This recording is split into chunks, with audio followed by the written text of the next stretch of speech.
Okay, good morning and thank you very much for joining us. I am Yori Folari. Well, today there's still the ongoing story about the House of Representatives and the alleged budget padding thing. But maybe we should just leave that for a moment. Not exactly rest it because it's really bubbling. But then former President Jonathan did visit President Muhammadu Buhari, and that just caught our eye. That hey, wait a minute, that's nice. I mean, this kind of thing is going on. And as the former president was to say to the press men at the villa, this is no big deal. I mean, I come in the night. That's why you guys don't know about it, but it's pretty regular. I mean, former presidents brief sitting presidents. And so the former president had come to speak with President Buhari about, as he put it, some of his international engagements. And the fact that he'll be leading the election monitoring team to Zambia shortly. Okay, my guests this morning, I've got Chris Nwokobia. He's a lawyer and social commentator. Thank you very much for coming on, Chris, again. Good morning, Yuri. It's my pleasure to be here. Our pleasure, our pleasure. And Barrister Steve Adaramoye, again, a lawyer and a public affairs analyst. Thank you, Steve. you for having me. Thank Indeed. you very much. Our pleasure. Thank you. Well, former President Jonathan said to us, it's no big deal. It's what presidents do and former presidents do. But you guys don't know so much about it because, I don't always come out. I don't always make these visits in broad daylight, although that sounds terrible. That's not what I meant. But you know how it is. He said he usually would go after hours, and that's why people don't know about it. But it was pretty routine. The opportunity was seized to make some other statements on some pressing issues. But give me your impression first about President Jonathan visiting President Buhari. Yuri, I think it's only natural and normal for our immediate past president to confer, consult, and meet with our present president. I think it's only natural. If his previous meetings have been nocturnal, well, I think that he's a quiet person. Yeah. He perhaps would rather not have the media inundate him with questions. Yeah, and you can't be butting in, quite frankly, in current stories that are going on, and then every afternoon you hear about the former president also at the villa.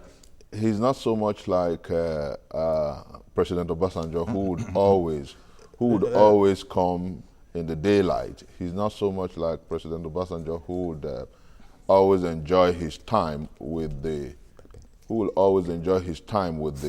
media, But interestingly, it's important to note that when he was asked questions by the journalist, he said, well, that it is routine for him to inform the president about his engagements, particularly not only as a public citizen, but as an international citizen, and that he's leading the AU election monitoring team to Zambia.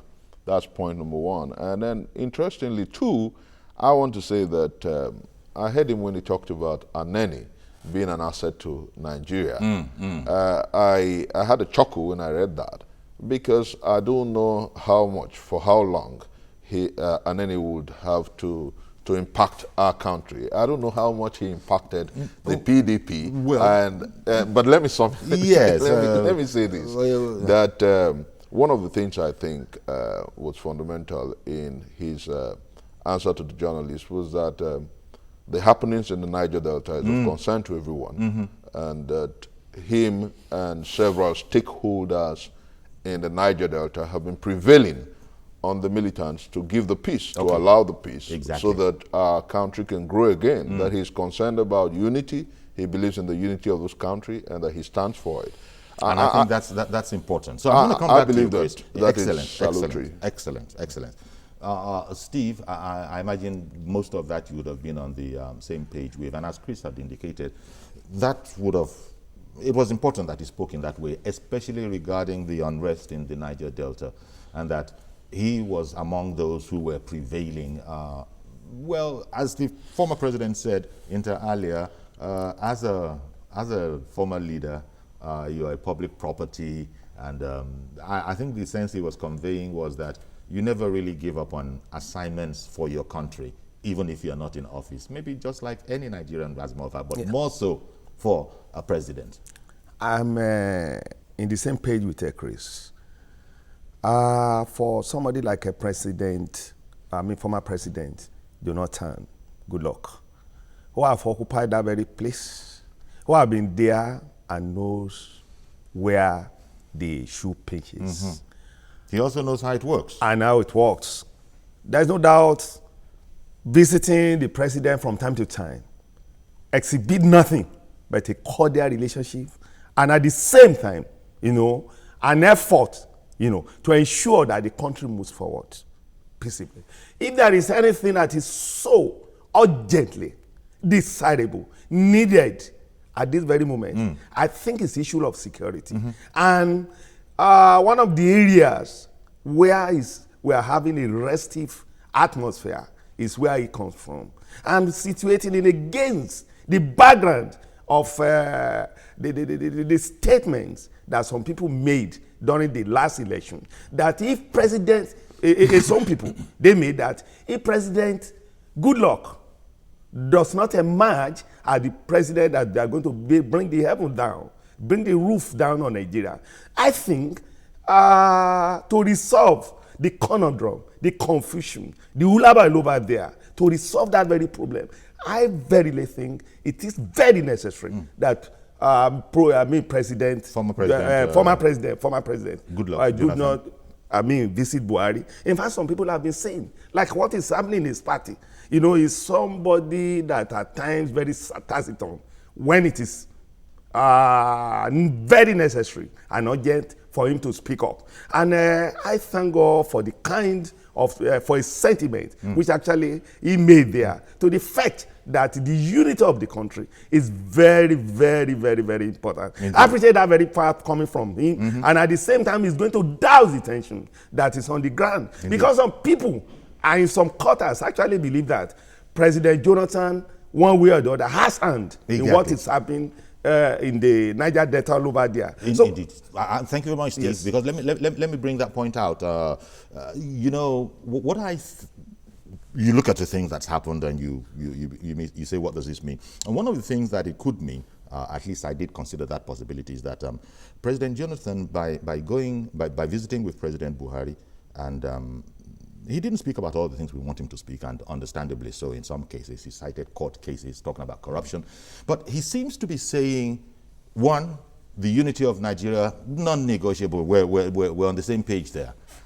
Two, by the sentiments he expressed, he seemed to be saying, as far as I was concerned, and you can count on me in any way you need, in any way we need in resolving this issue.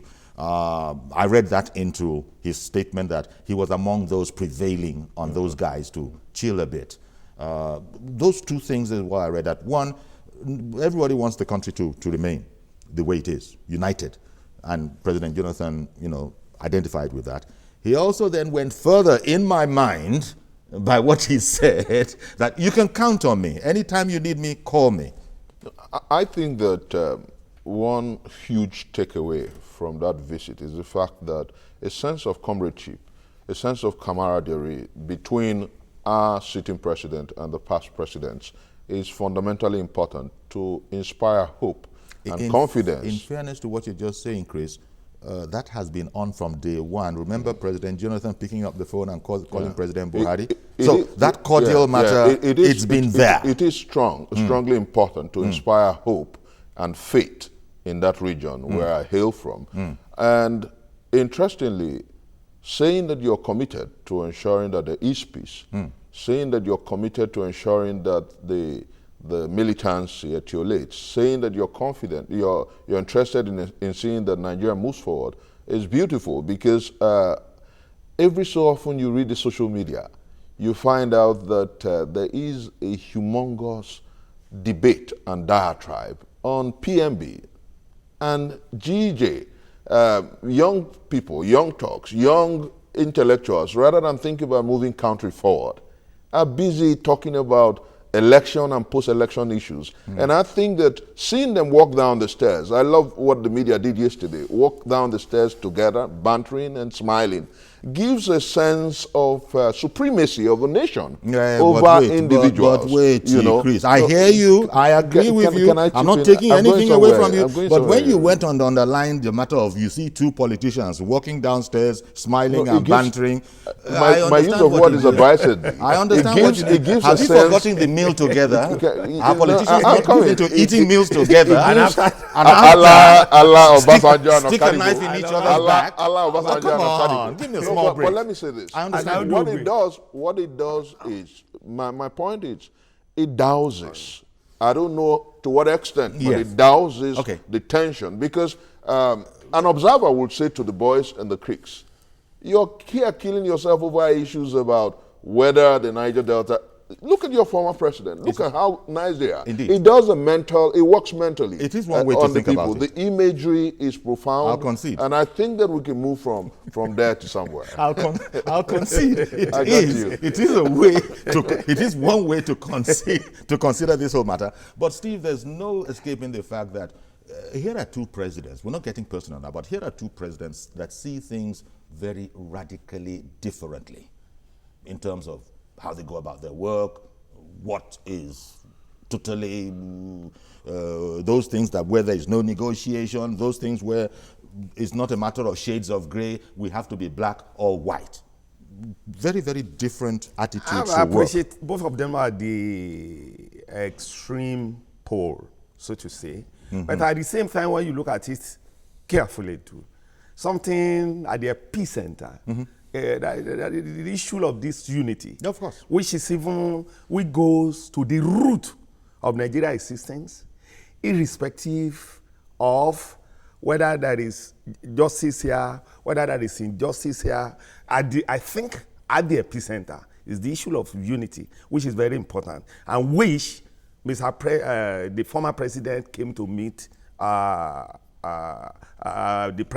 PMB for. But when you are looking at it, both of them are not on the same page on certain issues, certainly. Because I remember former President Goodluck Jonathan indeed mentioned somewhere that Buhari is trying him by virtue of that he's been tried, by virtue of the fact that his associate, his close associate, have been tried for one, have been investigated and tried for one offense or the other. He believed that he himself is the person that is being personally attacked. Have been personally investigated and attacked. Especially as most of those people you're talking about have, among other things, said that I did nothing wrong, I simply obeyed what the president Yes. told me, Exactly. or approved, or initialed to me. So maybe in that sense, because his name was coming up, say, it's not me, go ask the former president. Maybe that's the sense in which he meant that. No, actually, I really think that what he meant is that those things will have been swept because there was certain negotiation. You understand? Before he handed over to him, certain peace were brokered by a panel led by the former head of state, Abubakar Absalam. You understand? Peradventure, one of the things that was involved was that he should not go into the area, into the arena of investigation. Something actually that will bring the former president into opprobrium. And I think why they put most of those things into consideration, Yes. why they put some of those things. Okay, I understand. Sorry to interrupt you. Let's get this soundbite from yesterday's meeting. That's the famous shot that Chris is quite impressed with. If you read the papers more than I do. You see that not just about me, but all the traditional rulers, elders, and opinion leaders of the ethnic nationalities who have been in touch to see that peace reigns in the country. Because, of course, those of you who are here followed my thoughts when I was here. The emphasis is that we need a united Nigeria. And I always emphasize that Nigeria is great. It's not because of oil. So many countries produce more oil than Nigeria, but nobody noticed that. We are great because of our size, the human resources we have, the diversity we have. So if we balkanize the country into small components, we will all be forgotten by the world. So that has been my focal position. And there is no without peace there can be Without peace, you can never have a development anywhere in the world. So we are all working collectively to see that these issues are resolved. So, Actually, there is even one point that he made there, very, very fundamental and very damning to the existence and consciousness of Nigeria. He said Nigeria is not great because of oil. It's a very powerful statement. I agree. Nigeria is not great because of oil. And all the hulabaloo that we are having from this South-South is because of oil. Those people actually believe that injustice have been meted on them. And one way or the other, it is time to avenge, to remonstrate, to say that we have been, injustice have been done against us. And one way or the other, government should look into that direction. I think, that statement he made is very, very fundamental. Stating it's more or less an homily to the South people, that even despite the importance of oil, at least in the economic matrix of Nigeria, the issue of the greatness of Nigeria is not only based, or it's not only fundamentally based on that, but the greatness of Nigeria is more than that. Let me add to that. Sure, sure. Interestingly, if you look at what happened last month, the process of diversification is on. And I said the other time here that the world is looking at clean energy. And so about 70% of what was shared by the states last month came from the non-oil sector. And all over the world, we have all agreed that the greatest wealth of any nation is the human capital. I believe that the way to go is to encourage peace across divides. And like he said, you cannot have development. Peace is sine qua non to progressive growth. And without peace, you can get development because the contractors can't get on site. The oil companies will not even be able to explore and exploit. Nothing will happen. The former president said it. But I believe that between the two leaders, President Jonathan and former President Jonathan and our president, the matrix is extremely different. They're two different kind of people. I want to say that we have a regime that believes in strongly responsible and responsive conduct in leadership. We have today and accountability. New margins in governance. Today we have new paradigms and accountability. And I think that is fundamentally what we cannot take away. I believe that as we go, it has also shown that even in the face of the rot of 16 years, we have a president who has a largeness of heart to confer with his predecessors. The reason is simply fundamental. Beyond his personal sensationalism, his sentiments and the likes, beyond his sentiments, what is important is Nigeria. Yeah. And I have to talk with anybody and everybody to move this country forward. And that is why negotiation at the level of trying to etiolate militancy in the Niger Delta is salutary and profound. That is why negotiating with past leaders about how to foster national security is salutary and profound. And I do sincerely believe that as we discuss and engage, the media, the civil society, and the political class, and our governmental operators have a huge role to play in ensuring that whilst we discuss and talk about our national unity, because there's this praxis and balance that's coming into the political amphitheater, which is, of course, people saying that our unity is non-negotiable. I believe that our unity is profoundly important, but the praxis and the basis on which we exist can be discussed, like Yakubu Gowon said. We have to look at how we restructure within a great Nigeria, so that we build confidence and make our country responsible and responsive to the masses of our people. I hear you, and I come along with all of that. Although, if you permit me, I'll just comment on the a line you said in there about President Buhari having the largeness of heart to meet and consult with President Jonathan. I wouldn't put it down to largeness of heart. It's a select club. That's what they do. Those guys must meet with each other. It's not about largeness of heart. Knowing the massive rot, knowing the massive rot of the past last regime, But still, they still are that select. mind-blowing I and know. mind-boggling figures. As I said, it's a special club. You know, if Very people few people affect get in you, there. They because- have to meet. And these people are going to get along as statesmen. So I just wanted to Billions sort of dollars in arms. whatever. I know. There were two- Billions of dollars in a funding former, elections. a former president of Nigeria Stealing is former not president corruption. will always have access. Stealing to, is not corruption and the likes. a former president will always have I think access. that I this is imagine. largeness of heart theory. Okay, if you say so. If you say so. And But it's not a military regime. if you say so. You know, But if it were normal, I would say no. You know, But here, because as the former president said, this is what we do amongst each other. When I was president, former presidents used to come up to me too. It's the office, it's the select assembly of men that fate has put in charge of our country at any given point in time. So there's that extra bond. President Jonathan said they used to come and report to me too, brief me on what's going on, just like I'll be heading off to Zambia to oversee the election. It's a matter of protocol and courtesy. I could just head off anywhere I wanted to, but no, that's not what we do. You see, the problem is you've not been a former president before. Chris hasn't been a former president before, so all you can see. I will be someday. I will be. So that's why I sort of said, okay, that's what I said.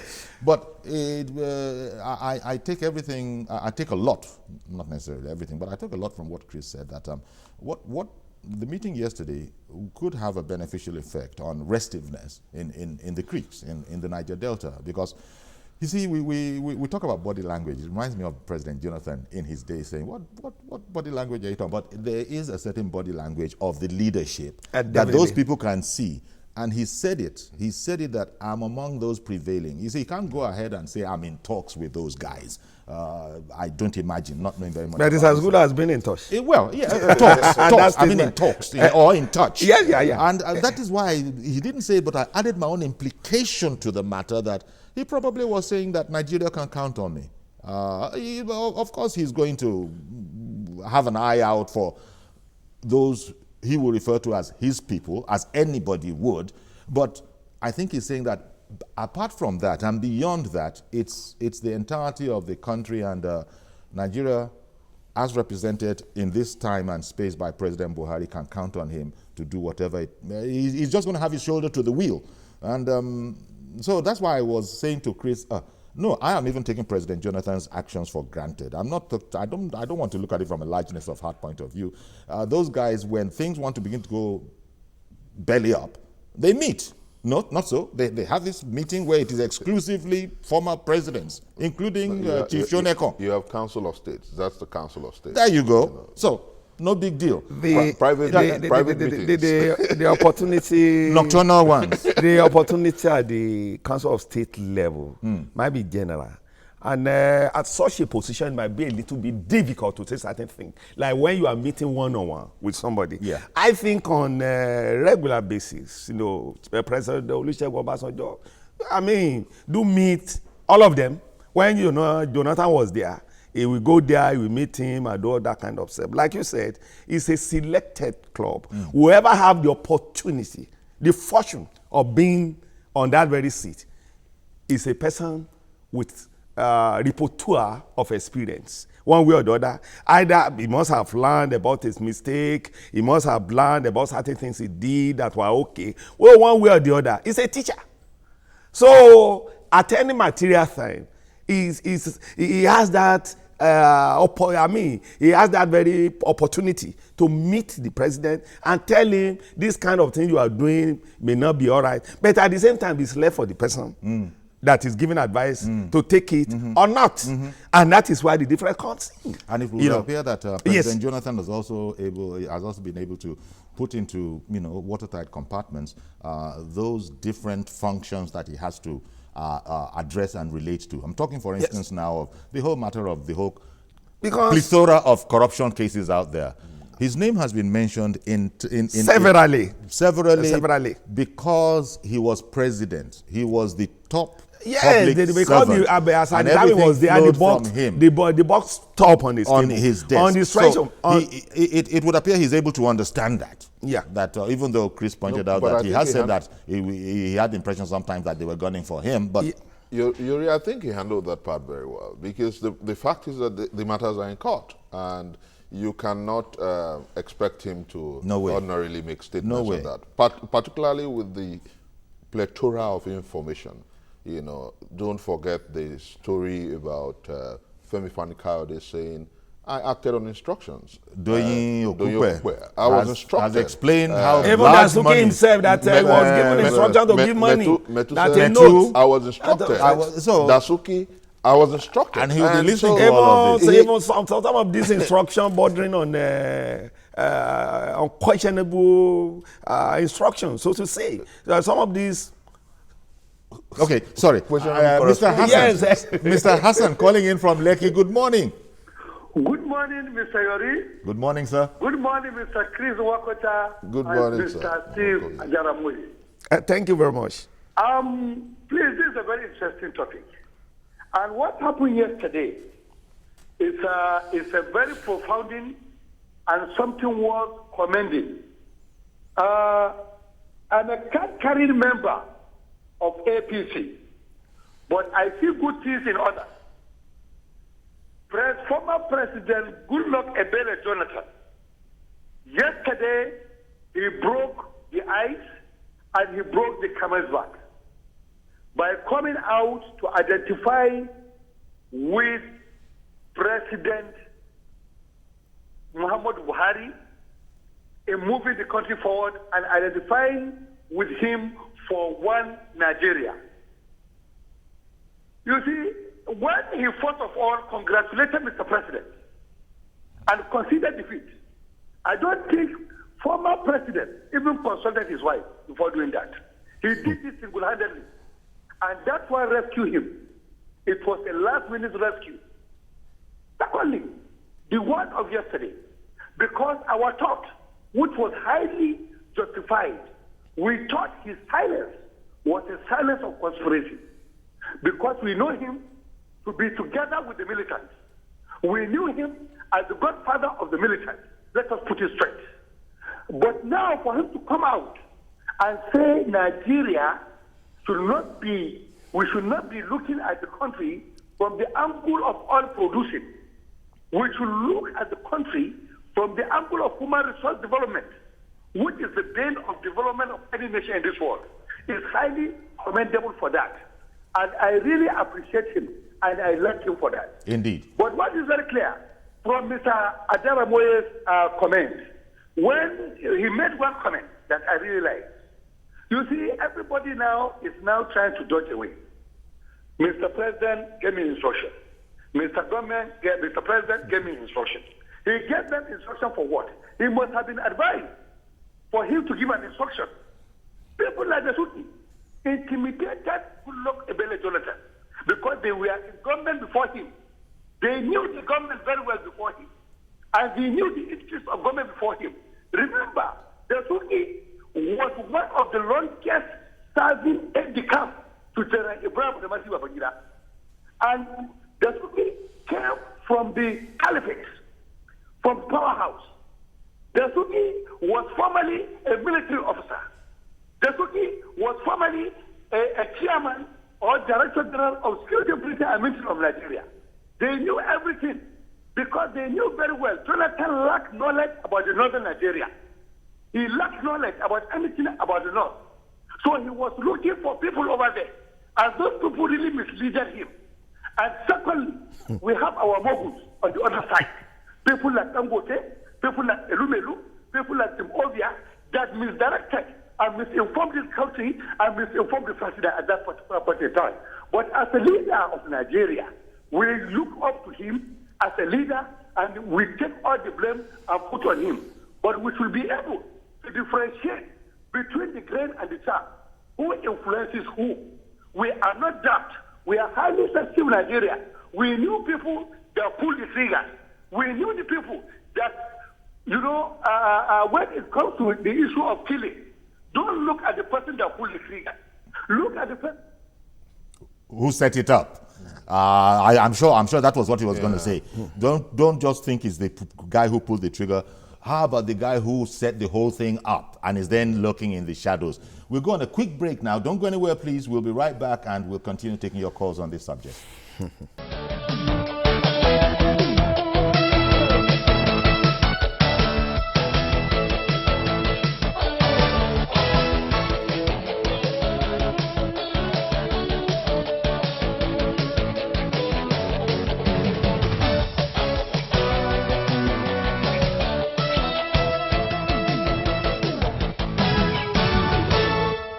Okay, welcome back.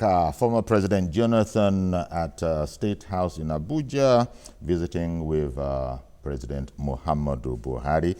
You've seen all the reports. It's been in all the news, social media since yesterday. Let me just quote directly a little paragraph that sort of sums up everything. President Jonathan speaking, former President Jonathan speaking, it's not just about me, but about all the traditional rulers, elders, and opinion leaders that are of the Ijaw national, ethnic nationality. We have been in touch to see that peace reigns in the country. Small paragraph, but that's it. That's it. Peace is a summum bonum in governmental engagements. Peace is the most important ingredient, because if you don't have peace, you can't develop that space. And I do sincerely think that our government has led the way in ensuring that dialogue is seen as the most fundamental way to You go. don't think so? You think government could do more in that? Government is leading the way. Government is leading the way. Oh, it's leading. I thought you said you don't think government is leading the way. Okay. You know, government is leading in ensuring that there are fundamental talks. Yeah. With every segment. You know, the Minister of State had to actually go to the creeks to talk with quite a lot of leaders.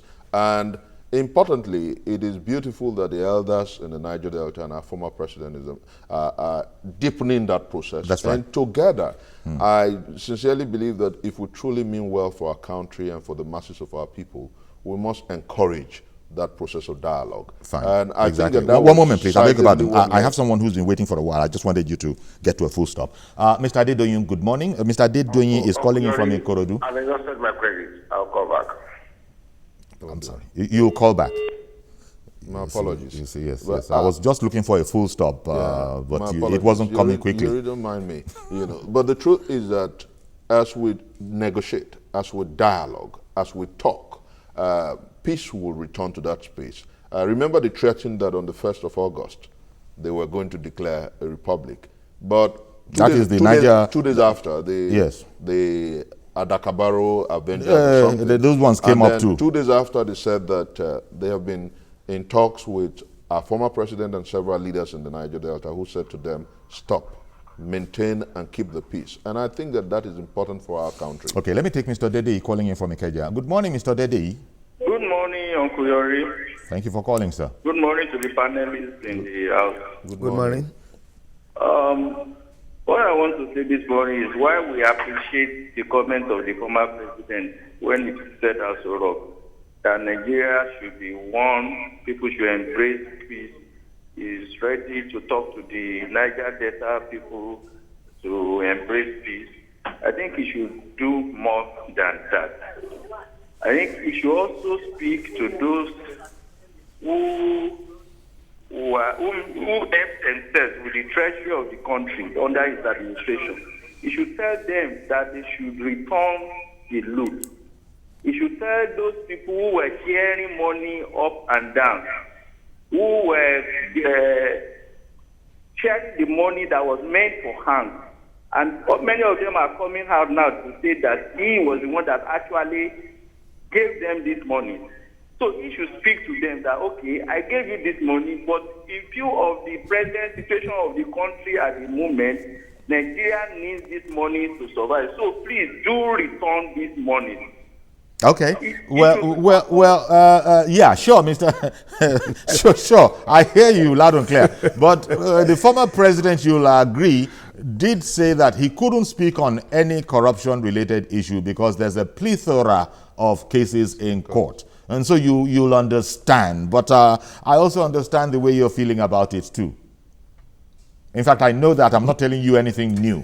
I know that your question was a way of commenting. And I understand that. Mr. Dede, he's aware of that. But it was just a 20-minute meeting. But even then, as we are saying, you can find some nuggets in there, some specs at least. Nothing is going to change in terms of the man, Muhammadu Buhari. He is who he is. His governance style is what it is. President Buhari, I get the impression, doesn't like this whole matter about an innumerable number of shades of gray. He's looking for, my friend, if it isn't black, it's white. And if it isn't black or white, then give me 50% gray so I know where I am. Don't start giving me 51.23% gray. Now, there are other people who will say that I don't exactly know what body language means, and what are we talking about? And one thing is not another, and another thing is not necessarily that same thing. So you can see that there are different methodologies, as we have seen so far. Maybe there's a lot more to be seen in the case of President Muhammadu Buhari. These are things, they're very, very different, but they are together because they are in the same club. One is a former president, the other is a serving president, and even President Buhari himself is a former head of state. So all of these guys meet up together. Let it be said. They're trying to tell me someone else. Okay, we got Samuel calling in from Kumasi, Ghana. Good morning, Samuel. Good morning. Okay. Weigh in on the matter. Yeah. Good morning. Okay, how are you? Very well, thank you. How is Ghana? Well, fine. We are doing good here. Good. We are fine. How are you people over there? Yeah, everybody is cool. What do you think about President Buhari and former President Jonathan meeting yesterday?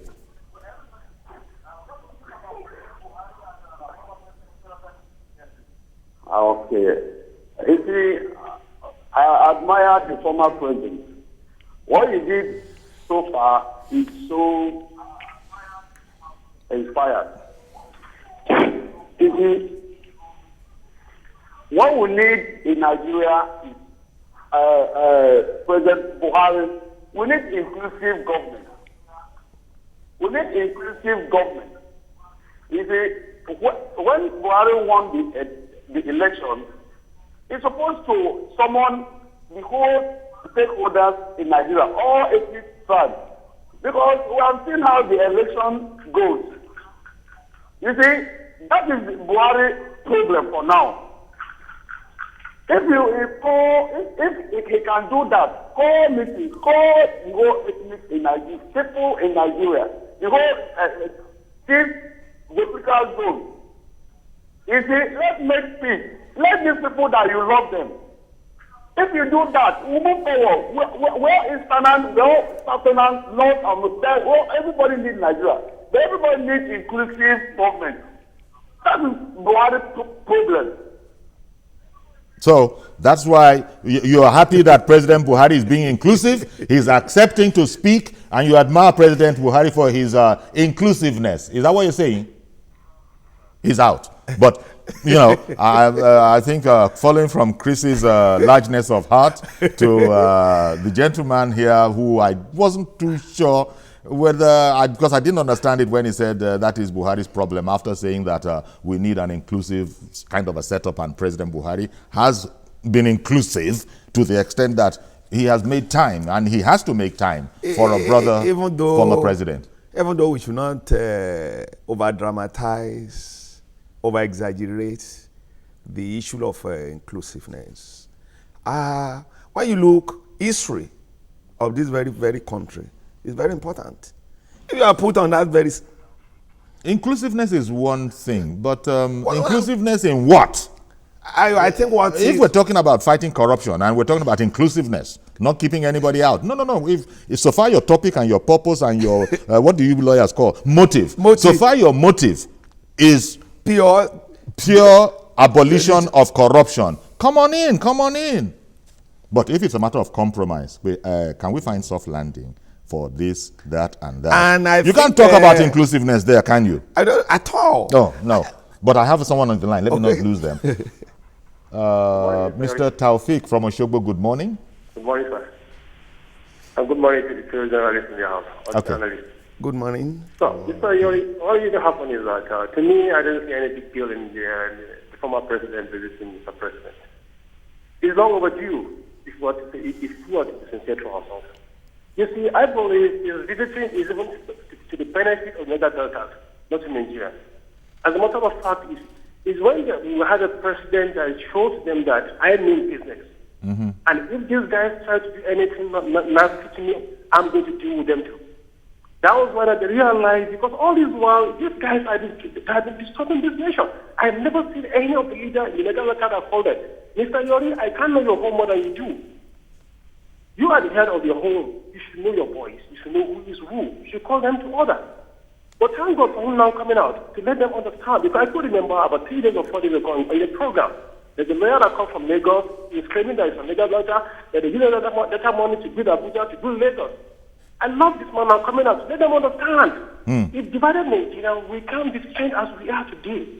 So they should understand that we need ourselves for Nigeria to grow. So I think someone like the president, the former president, Goodluck Jonathan, I want many of them to be coming up and educate their people. That is why I still believe the structuring we need is the structuring of mind, not the structure of the nation. But the mind, the structure of our mind, let's understand that we need ourselves. Indeed. And with this move, I believe we're going to be able to move forward. Indeed. And we're going to have peace. With peace, we move forward. With peace, we can develop the Niger Delta. Because as far as we are concerned today, they are the ones suffering most. Sure. All this stuff, whatever they're doing there, all that happened to me, for me to say, okay, my income is not coming, it's coming, but my land are still okay. Nothing is disgaining that if I plant anything, it will grow. But what about them? All right then, Taufik. Thank you very much for calling in. Really appreciate it. And as you are emphasizing, going back to the former President Jonathan's quote again, it's not just about me, but about all the traditional rulers, elders, and opinion leaders that are of the Ijaw ethnic nationality. We have been in touch to see that peace reigns in the country. Heartwarming, and people are going to, as somebody has said, I want him to go a bit beyond that. Beautiful words, but narrowing it down to Ijaw nationalities borders the carapace of my mind. And it's the reason I brought it out. You have over 60 ethnic nationalities in the Niger Delta, and I think that government should be much more engaging and far-reaching in carrying them along, because whether we like it or not, if it is seen as an Ijaw agitation, some quote-unquote renegades may just rise up because and say, it has come up already. already. Time we are Ibibios and we don't like what is happening. Or we are Shekiris. Someone can just come up and say, we're Shekiris and we don't like the way we've been treated. Yes. So I think that maybe the he was time has talking come that as an Ijaw man himself. The president is an Ijaw man. Yes, from the South. And he was #1 citizen. That makes him the father not only of that territory, but sizably the father of the nation. Sure. So I do sincerely believe that in looking at the issues that pertains to the Niger Delta, he must see it as an amalgam of several nationalities. So he probably he could have added a few more nationalities and spoken about encompass the point that Chris is making. I agree in total with what Chris has just said. And one of the problems I'm having about that, their struggle over there, is that the thing has been over-centralized on the Jaws. And I think it's a misnomer. Because actually thinking that is the only Jaw, in as much as I appreciate the very fact that he's a leader. Is the fourth largest ethnic group in Nigeria. But that very fact does not derogate. I mean, that very fact, we should not lose sight of the fact that there are several other important ethnic nationalities We have in that very place. We have last week we had a leader from a Shekiri leader. So the Urhobos are there. Yes, the Urhobos are there. The Nubios, the Anangs, a lot of people are over there. Okay, and then, gentlemen, one moment, I beg of you. I got to take Moses, who's waiting on the line from Jos, Plateau State. Good morning, Moses. Morning, sir. Are you hearing me loud and clear? We are. Thank you very much for calling in. Yes, sir. Please, I want to contribute a little. Go right ahead. You see, let's understand in my own side. I discovered there are some words we normally send on Goodluck Jonathan. You see, in a situation that we are fighting corruption right now, look at it, the chief of the National Security Advisor, the chief of defense, the service chief, There's no way they will make a recommendation and as a boss you will say you will not approve it. Magu came out on air and said there's no recommendation, there's no approval, Goodluck Jonathan against for diversion. So for people making comment as if there are some things that we find it difficult if you are a boss. Those you trust that knows the work, that did the budget, now the question for money and diverting. But come to what he has done by visiting Buhari, I think that is a very nice thing. If all the leaders will do that, I think Buhari himself is even falling short of that kind of thing. When he was in that position, when the other governors, the presidents were in this position, Buhari never contributed like the way they are doing. And I think these are some of the seeds he has sowed. From Goodluck Jonathan's contribution, wonderful. If leaders will come and do this, I think we won't have a problem the way we are having. Sure. So let's look at it to that angle. Okay. What helps Nigeria? Thank you very much. Amen. Thank you very much, Moses, calling in from Jos Plateau State. I was making a point. You were? Before. Okay. Which one? You see, the moment the struggle in the Garden Delta is being narrowed down to a just struggle, I think we are going to have I think a we've bit. passed that because we've agreed. We've agreed that. No, we still have to. I mean, it's an important issue. Yeah, but I know. That was why I wanted to chip in an information. I'm a legal advisor of the Czech People's Congress, and I know that the largest natural gas gotten in this country comes from the Chekri axis.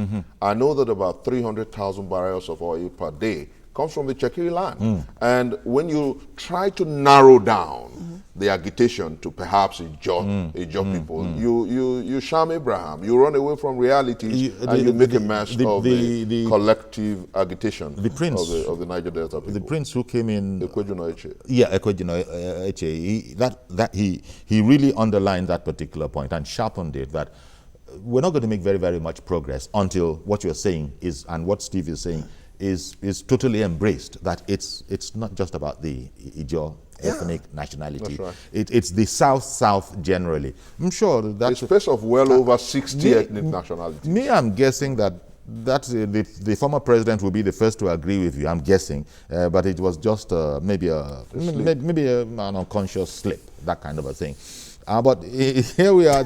Everybody, unconscious slip. Yeah, you can have intentional slips. In which case you have you have a Freudian slip. But I'm not sure we're talking about that. Who else is on the line? Johnson Raphael from Agege, I believe. Good morning, sir. Good morning, Mr. Raphael Omahi, not Johnson. Mr. Raphael Omahi, UMAHI. Oh, okay. Mr. Raphael Omahi, good morning, sir, and please go ahead now. Okay. My contribution this morning on the topic you are discussing, on the issue of various ethnic nationalities in Niger Delta. You know, many a times when we talk sorry, Raphael. The topic really is the president's former president and the visiting with President Muhammadu Buhari. What you just want to talk about now is just an aspect of it. An aspect, yes. Thank you for the correction.